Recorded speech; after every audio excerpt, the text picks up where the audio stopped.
The giants say the titans created the world. The dwarfs say it's a lie. But the echoes of creation never die.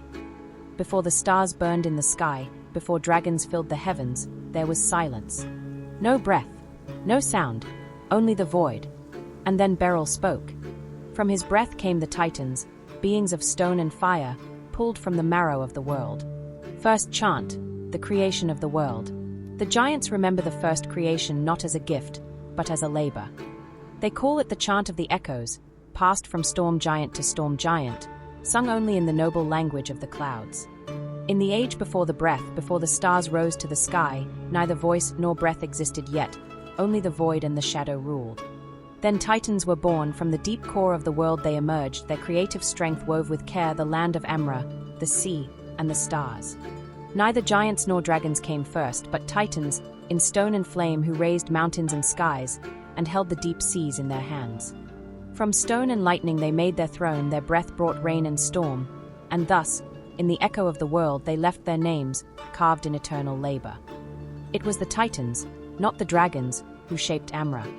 They raised the mountains and carved the rivers. Their breath became the storm. Their blood became the veins of the earth. But their creation would not remain untouched. Second Chant, the war of the black blood.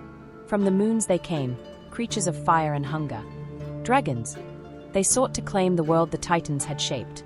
They sought dominion over the sky, and the land beneath it. And Amra trembled beneath their shadow. The titans called upon the storm, and from the bones of the earth, they created their champions.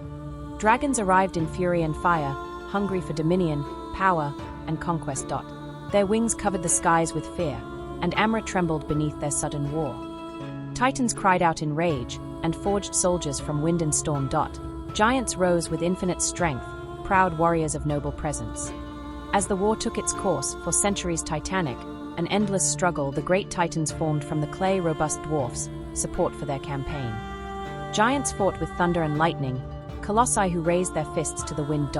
Dwarfs followed with hammers and songs, building the bridges, offering their strength. The blood was black, terrible was the combat, until the end, until the last breath of dragon and titan, giant and dwarf. The chronicles preserve that heroic moment. The giants were the titans' first creation, their elite soldiers. But even giants could not sustain the war alone. And so, the titans shaped the dwarfs, smaller, but enduring, builders and tacticians, smiths and healers. The dwarfs forged the weapons of the giants, repaired the shattered gates, delivered the titans' will. The giants fought with fists of stone, the dwarfs with iron and flame. And together, they broke the dragons. Third Chant, the Valley of Echoes.